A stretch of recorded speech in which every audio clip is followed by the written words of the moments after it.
बदलते हुए मौसम में स्वास्थ्य का ध्यान रखना बहुत ही आवश्यक है।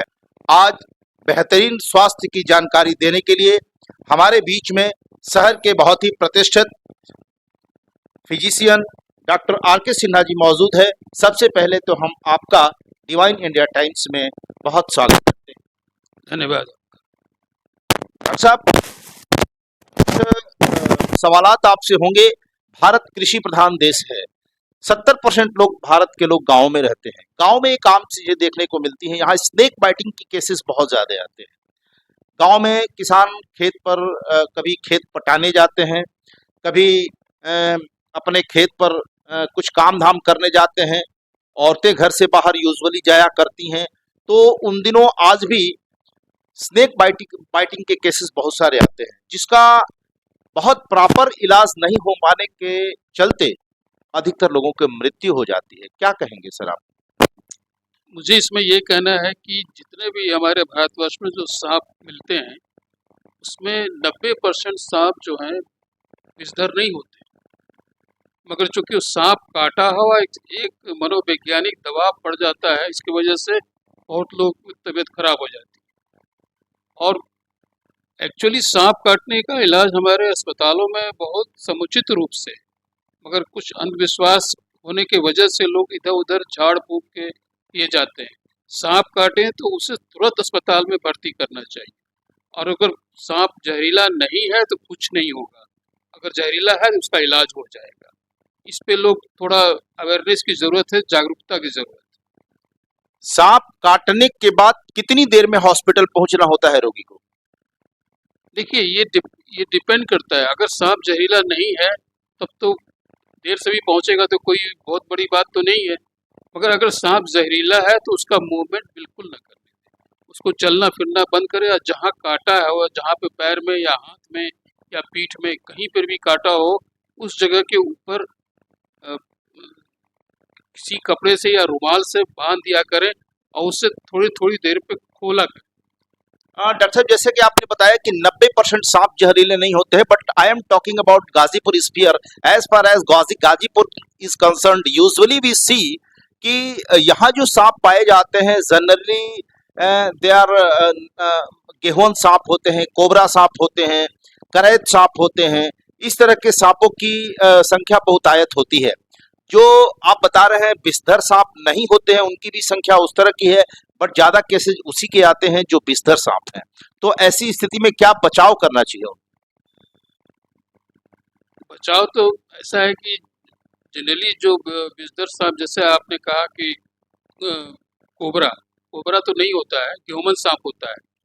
गेहूमन सांप जो होता है वो धान के समय में, जब धान की रुपाई हुई रहती है, उसमें वो पानी में रहता है, तो उस समय वो खाली पैर ना जाए, कुछ प्लास्टिक के बूट पहन ले, जूते पहन ले, तभी अंदर जाए, तब काटने से वो बच जाएंगे वो। और हाथ भी लगाते हैं तो हाथ में भी ग्लव्स पहने। आजकल तो बहुत सस्ता सस्ता ग्लव्स मिलता है, रबड़ के ग्लव्स मिलते हैं, उसका इस्तेमाल। अच्छा, बिच्छू भी निकलते हैं डॉक्टर साहब, ऐसा बिच्छू के लिए क्या कहेंगे आप? उनको ऐसा क्या करना चाहिए? बिच्छू भी डंक मारते हैं तो सुनते हैं वो भी जहरीला होते हैं, और उनके साथ भी ऐसे केस? बिच्छू भी, बिल्कुल बिच्छू भी जहरीला होता है। बिच्छू भी जहरीला होता है तो उसमें पेन बहुत, दर्द बहुत ज्यादा होता है, तो उसमें तो मृत्यु होने की संभावना कम है, मगर वो इतना दर्द होता है तो उस समय तो कहीं भी गांव में भी जो हमारे अस्पताल हैं उसमें इंजेक्शन्स लगे रहते हैं। ज़ैलोकिन का इंजेक्शन होता है, उसे वो साइड पे लगा दिया जाता है कि दर्द कम हो जाता है, उसके बाद उन्हें तुरंत अस्पताल भेज देना चाहिए। बिच्छू के डंक मारने पे दर्द ज्यादा होता है, हॉस्पिटल्स में लगभग सुविधा मुहैया कराई भी गई है, ऐसा कहना डॉक्टर आगे के लोगों में आजकल हार्ट अटैक का खतरा बढ़ता जा रहा है। क्या कहेंगे और कैसा ऐसे हो रहा है?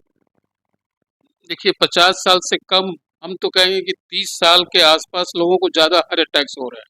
इसका सबसे बड़ा कारण है मदिरा का सेवन, अल्कोहल कंजम्पशन।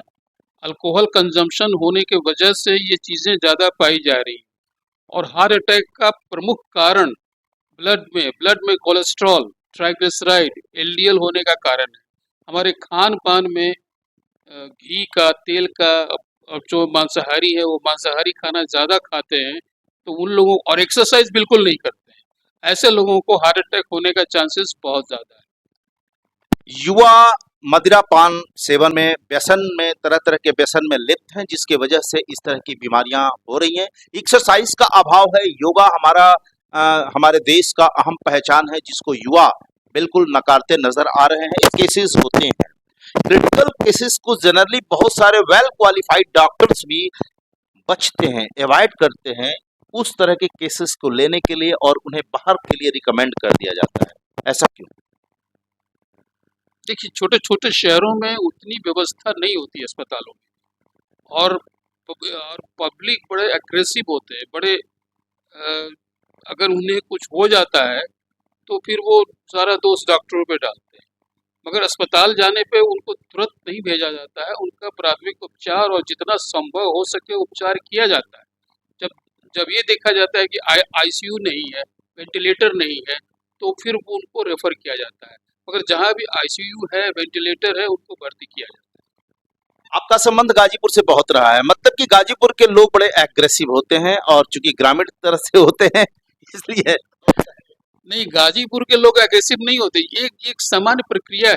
अगर किसी का खास आदमी, घर का कोई, उसका बच्चा हो, उसकी पत्नी हो, उसके पिता हो, अगर उनकी मृत्यु हो जाती है तो उनका जो सोच है वो बदल जाता है।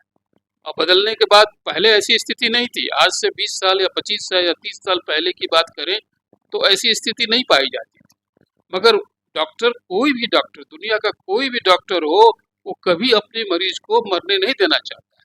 वो अपनी पूरी ताकत, अपना पूरा बुद्धि, अपनी पूरी स्थिति अपना लगा देता है कि अब उस मरीज को बचा सके। इस संदर्भ में एक और सवाल निकल के आ रहा है सामने कि डॉक्टर साहब, यहाँ पर टैलेंट्स की कमी नहीं है, और इसके बावजूद भी एक चीज देखा जाता है कि बहुत सारे प्रैक्टिशनर जो आप तो ऑलरेडी सरकारी विभाग में रहे हैं, गाजीपुर से आपका विशेष लगाव है। बहुत सारे प्रैक्टिशनर सरकारी विभाग में काम करते हुए प्राइवेट प्रैक्टिस को ज़्यादा महत्व देते हैं, और वहाँ पे उस केसेस को ज़्यादातर देखे जाते हैं।